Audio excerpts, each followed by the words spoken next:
May buntag sa tanan. Without faith, it is impossible to please God. Kung kita walay pagtuo, dili kita makapahimuot sa Dios. Ang Dios gugma. O ang ebidensya sa iyang gugma mao ang iyang pagkamaluluyon.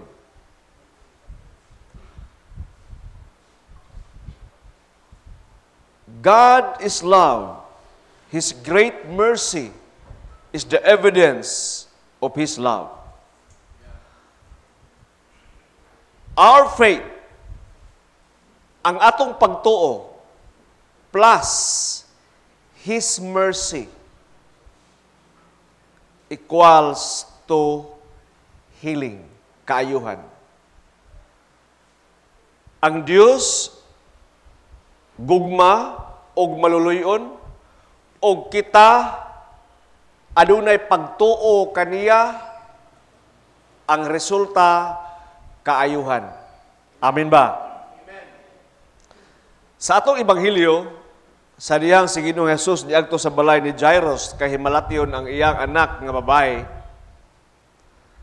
Og samtang naglakaw si Hesus padulong ngadto sa iyang panimalay kay iyang ayuhon ang iyang anak. Naay usa ka babae matud pa sa ebanghelyo nga nagtalidugo sulod sa 12 ka tuig or napulog 2 ka tuig. Og kanang bayhana di ay nakadungog na siya bahin ni Ginoong Hesus. Apan sa wala pa siya nakadungog, kining bayhana, nahurot na niya gasto ang tanan niyang mga kabtangan kay nagpatambal siya sa iyang sakit, sa iyang balatian, nga manggawas ang dugo diha sa iyang lawas, diha sa iyang kinatao.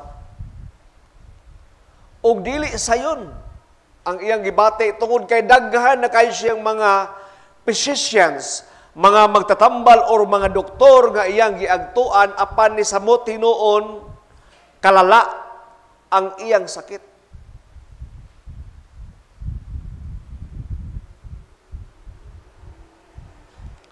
Og nakadungog siya mahitungod ni Ginoong Hesus. Og sa dihang finally nagkaroon siya og encounter ni Ginoong Hesus. Niingon siya, kung ako lang mahikap ang sid-sid sa iyang bestida, sa iyang sanina, maulian ug maayo gid ko sa akong sakit. Og tuod man, iyang nahikap, og diha-diha gibati ni Jesus nga may gahom kuno nga migula, og migula gikan kaniya, og milingi siya sa mga tao og nangutana, kinsa may naghikap kanako? Og nitubag iyang mga tinunan, Lord, nagtinuklura na baya mi dire kay ang mga tao gusto gid mo hikap nimo, ang tanang mga tao gusto mo hikap nimo. Isa dili. Lahi ra gyud. Og nagkurog ang babae og iyang giangkon nga siya nihikap og niingon si Kristo, babae, naayo ka tungod sa imong pagtuo. Your faith has made you well. Maigsoon, klaro kaayo nga kining bayhana usa ka dili basta-basta nga babae. Tungod kay naa siya kabtangan, ingon siya nga nahurot kuno ang iyang katigayunan sa pagpaayo sa ato pa, kining bayhana adunahan. Naa siya ika-afford nga ikapatambal sa mga doktor apan nahurot lagi. Okay? So, in other word, kining bayhana na ay kabtangan, meaning na siya ika-afford nga makapa-eskwela. O kining bayhana usab usa ka Hudyo, Israelita. O learned kining bayhana. Tungod kay importante kayo nga atong i-establish ang fact nga she is a learned woman and she is a wealthy woman before. Tungod kay ang pagtuo mutubo lang god siya pinaagi sa pagpaminaw nimo sa pulong sa Dios. Meaning, nakadungog gayud siya sa balaod ni Moses, kabalo siya unsa ang Torah, kabalo siya sa mga balaod ni Moses, kabalo siya sa prinsipyo sa Ginoo. Apan, naalang gid siya sakit. Now, kining iyang tiguha nga mahikap lang gid niya ang sidsi ni Ginoong Jesus. Kung kami mga pare, tanaon yun ni among attire, na may twisted tassel gyapon diri. In ancient times, in kining cincture namo, sa Jewish culture, nakalabaw ni siya gamay. So, ang ilang sanina sa una is like this, and kani siya is beneath, no? Na siya ibabaw, ilalom, or usahay na sa ibabaw. Then it looks like this. Kuan siya, no? Mugimaw ni siya, na. This is the rosary. It's like their prayer beds sa una. So ang Jews, tungod kay there are like almost 600, close to 700 law of Torah and sa kaning Levitical law, naadya ang mga balaod ni Moses, and this twisted tassel sa ila sa una is their prayers to God and the reminders about the law. Kini, naa sila inani, nagalabaw na sila. So sa pare karon modify na og dako. No, and sad to say, some of the priests doesn't know what is this.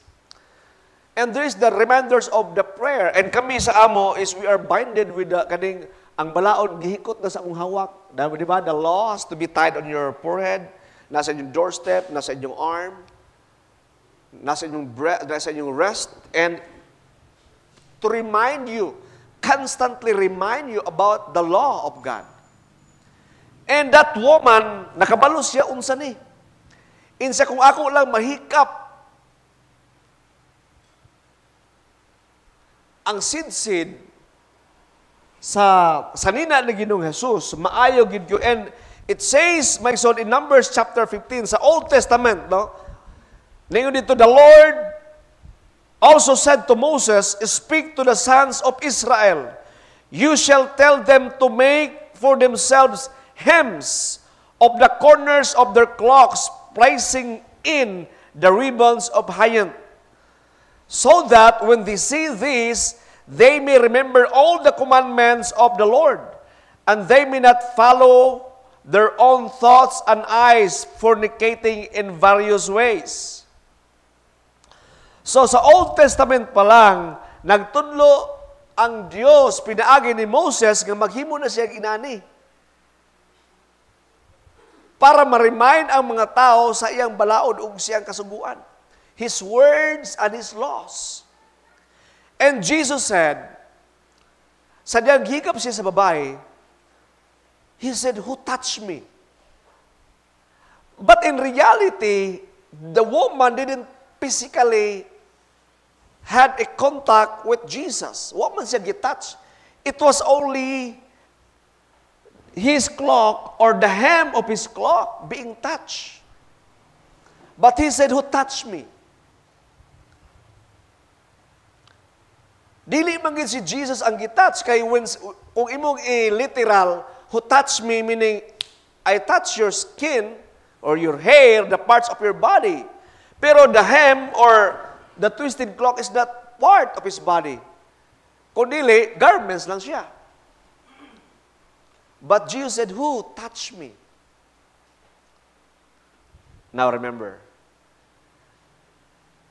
ang iyang hem or ang the edge or ang sidsid sa iyang cloth was the Word of God, reminders for the Israel, and the law of God. And remember, Jesus is the Word of God. John 1:1. In the beginning was the Word, and the Word was with God, and the Word was God, and the Word became flesh and dwelt among His people.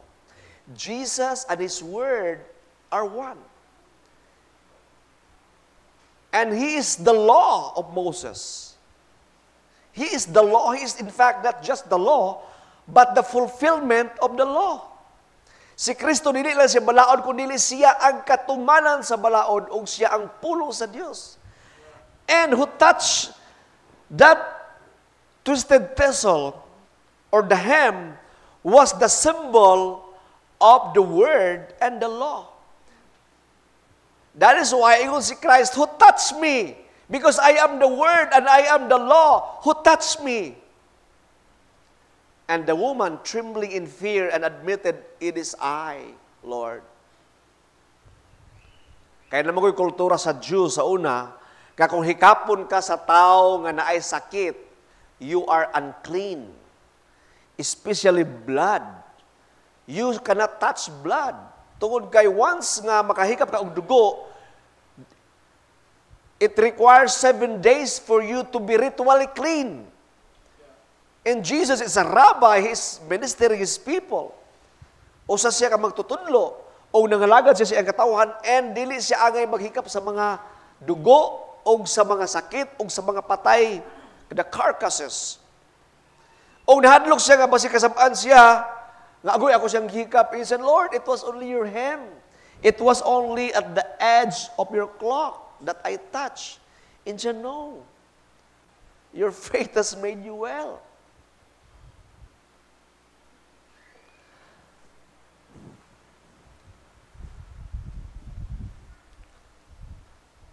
Maigsoon in the book of Lamentation, chapter 3, verse 25, it says, the Lord is good to those who hope in Him, to the soul that seek Him. Ang Ginoo kuno maayo sa naga na ay paglaom kaniya og sa mga kalag og mga kalag nga nangita kaniya. And again, as I said earlier, sa atong opening word, nga imposible gayud nga makapahimuot ta sa Dios kung wala tay pagtuo. It is impossible to please God without faith. Without faith, we cannot please Him. That is why God was so pleased and even called Abraham as a righteous man. Wala galit to siya balaod ni Moses nag-follow sa Abraham kaya wala pa man si Moses during sa iyang time. Yet God the Father, iyang gitawag si Abraham nga matarong tungod sa iyang pagtuo. But our faith can only be developed through what? Hearing. Kanunay nang ginabalik-balik ni Bishop, our faith is developed through hearing. Dili hearing sa surtres. O sa hearing karon. But hearing the word of God. And asa ba na ito madungog ang pulong sa Ginoo? A, sa merkado. B, sa ato mga silingan nga marites. C, sa simbahan. Bright yun mo da. Hinay galing yung tingog, di ba? O, sa simbahan. Mauna nga ang tao nga dili hinimba minus og pagtuo. Kulang kita pagtuo. Maingitag dili pa dir, grabe gid ako pagtuo. Sus ay nako ignorant na kay kung mo insist gid ka sama ra nga niingon ka nga bakakon ang Dios. Di lang tag debate na. Dawata na lang. Mauna maigsuon nga ma-develop ang atong pagtuo pinaagi sa pagpaminaw sa pulong sa Dios. Nakoy amigo, ako lang inong amigo. Nagpagulbul siya sa iya pare. Member gyud sa CEC. Ana. Ningon si Bishop nga ako magitugal ni Bishop. Ingon si Bishop ay kana magud imong amigo dili hinimba. Iya mga family dito, entire family gid niya ba. Siya muna siya nga nasultian siya. Dali ra gid siya magmahay. Oh. Oy. Dali ra gid siya magmahay kay nganuman. Ba pa na imong amigo cellphone. 1 bar lang na. Wa na charge ba. 1 bar lang pag tagaan imong electric shock niya maglubat na dayon mo kuan siya kaning ma-discharge na. Murag multicab ito nga, dugay ka mo andar, mo redundo ra. Oh, pagkataon, wala na yun. lobat na. So, pero kaluoy sa Ginoo, akong kaning gisulti ako sa mga leaders, natabangan siya, then eventually na-restore siya. Now, entire family niya karon nangalagad sila sa Ginoo, no? Nimalik sila sa simbahan. Inana. So, pasalamaton kay ta. Now, but the point is this. Kung minus kayo ta sa feeding, niwang kita. Tama? Kung gamay ka kaon, luya ginigidaan. No? Maabot yun ang time nga, mamalnures giga. So, inana maigsuon ang atong espiritu, ang atong kalag. And ma-develop lamang kini pinaagi sa pagdawat nato sa pulong sa Ginoo o pinaagi sa sakramento sa simbahan. Sa unang panahon, nakadumdum ko nga during charismatic days, ang atong pagtuo sa pulong sa Ginoo kanaragin pagwali. Pero kabalo ka ang liturgical way of worship, pagsugod pala sa pagsimba, prosesyonal pulong na sa Ginoo. Blessed be God, pulong niya po na sa Ginoo. Wala tayo daghang istorya ko dili gi-establish nato ang pagkagamhanan o pagkabantugan sa Ginoo. Wa tayo lain nga mga introduction diya ang gisulti, but blessed be God, Father, Son, and Holy Spirit. Establish daan. Then, first reading, pulong sa Ginoo. Salmo, pulong sa Ginoo. Second reading, pulong sa Ginoo. Ebanghelyo, pagbasa sa Ebanghelyo, pulong gyapon sa Ginoo. Labaw nang wali, puros pulong sa Ginoo, di ba? So tad kita sa pulong sa Ginoo, maugin na maigsuon nga mo increase ang atong pagtuo pinaagi diha sa papaminaw sa pulong sa Ginoo. Atong ibalik siguro ang naandan kay karon man go dili na tagdala sa Bible, magsimba ta. Nindot siguro magdala tag Bible balik, no? Ana, ang uban suksok sa ilok, okay ra na. Naligo bitaw mo gikan. Ano anak kipitan ba ano mo? Ana mga born again gid yo, klaro kay born again gid Bible sa ilok ana gisuksok ana. Brad, ana. Nindot mo kay na. Unya, nindot gyud nga itong ibalik na kita gyud magbasa kita sa pulong sa Ginoo. Kay kami, ako experience gyud sa una. Labaw na gyud si Deacon Junel, di ko ba limot na. Before na siya mukisa iyang asawa, mukisa na siya sa Biblia. So, ang pulong gyud sa Ginoo. Atong balikon na igsoon, amin ba? Ingnay mga baybay nga, magsugod na ka og basa sa Biblia. Ingon sila nga, ay na paner kay makabuang ng Biblia. O makabuang, lamit mo nang mabuang ka sa gugma sa Ginoo, kanang you are madly in love with God. Isa ra gyud ang kabuang nga pwede. Kanang mabuang ka sa imong uyab, delikado na, di ba? Mabuang ka sa way kaon, problema. Pero mabuang ka sa gugma sa Ginoo nga na in love kay ka sa Ginoo nga mura ka nagbuang imong mga silingan, imong igsuon dili na makasabot sa imo kay sikag basa sa pulong sa Ginoo nya imong kisa ng pulong sa Ginoo nga pasalamaton kay kasi ka lang smile. Wala na overdose. Okay na siya mabuang ka na. I don't know kung naka-experience mo na. Pero kung wako mo naka-experience, nindot kayo yung experience niyo. So maigsuon ang atong pagtuo ma-develop lamang pinaagi sa pagpaminaw sa pulong sa Dios ug madawat nato ang pulong sa Dios diha sa iglesia. Kabalo ba mo maigsuon nga naay usa ka pamaagi kay para ma-quote dato ang atensyon sa Ginoo. How to make God stop. Kuyawa unsao nato pagpahunong sa Dios. Mahunong din Dios parer. Naay pamaagi na. Gusto niyo testigan. When the woman nga nagtalidugo sulod sa 12 ka tuig, iyang gihikap si Kristo, mihunong siya. Katong tao, di ba? Katong naay nagsinggit siyang gusto siya maayo. Murag buta man siguro to siya. buta siya. Nga, Jesus, Son of David, have mercy on me. Kristo, Jesus, nga anak ni David, kaluhiin taon ako. Gibadlo siya sa mga Jesus, haba kayo. Og nihunong si Ginoong Jesus. Insya unsay imong gikinahanglan. Insya gusto ko makaayo. Giayo siya ni Ginoong Jesus. Tungod kay naa siya pagtuo. Maigsuon, our faith, not just can move mountain, but it can even stop God Himself. Kung kamo kulang mo sa pansin, magpapansin mo sa Ginoo, i-develop ang inyong pagtuo.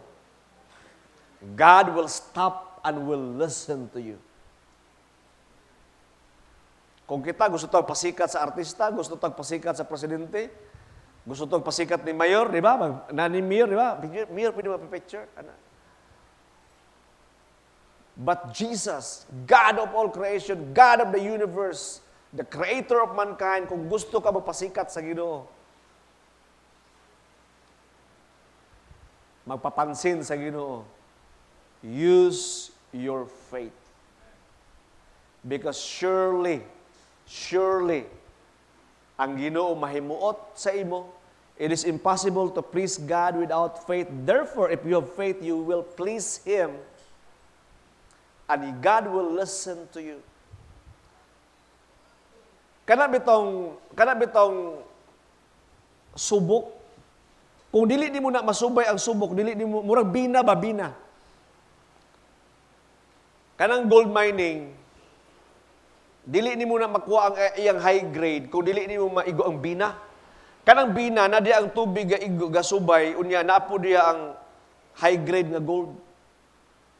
Muna yung subok ba? Wa di mo maigo ang subok.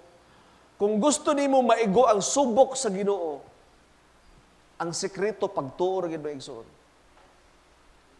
Kung gusto nimo nga pansinon ka sa Ginoo, kay na kay mga problema, na kay mga yangungo, na kay mga request, gusto nimo nga masuod ang Dios. Ang principle isa ra yun. Develop your faith. Have faith in God. Mark 11 verse 22. And follows then Mark 11 verse 24. When you pray and ask for something, believe that you receive them and you shall have them. But first thing first, faith. Yes, it can move mountain, but above all, it can stop God. And God will listen to you. Og naingon siya, there's power that comes out from me. Og ang gahom sa Dios mo manifest lang sa atong pamilya, nining iglesia, sa atong kinabuhi, kung ikaw ug ako adunay pagtuo. Maigsoon, the equation of healing is this. Ang equation sa healing is this. It's settled already that God is love. Amen ba? Ang Dios gugma. Amen. Og mapapatudaan lamang ang gugma sa Dios, pinaagi sa iyang sakripisyo sa cross. Love is love if there is a sacrifice. Makaingon lang ta Ginoo, tinuod gid imong gugma kung andam ka magsakripisyo. And He already sacrificed. Og nigawas lamang ang iyang sakripisyo tungod kay naluoy siya. The evidence of God's love is His mercy and grace. Muna to tema karon. God's love, God's mercy and faithfulness leads us to healing. Ang equation of healing is this. God, by His mercy, and us by our faith. God in His mercy, His love, pinaagi sa iyang kaluoy, iyan ang gihatagdaan, but the key is in us, our faith. Equals what? Healing. And God's love is already shed abroad throughout the universe. Ang iyang gugma, bisan pa og ikaw, masuk-ano nga tao, bisan pag ikaw ang pinakaulitan nga tao, pinaka-init og ulo nga tao, ang iyang gugma wala nabalhin. Amen ba? Ang gugma sa Dios wala nagdepende kung naa ka sa mood nimo og wala. Ang gugma sa Dios wala nagdepende kung naay gera karon og naay gipanggutom karon og naay bagyo o naay kalamidad o naay problema, God's love is just there.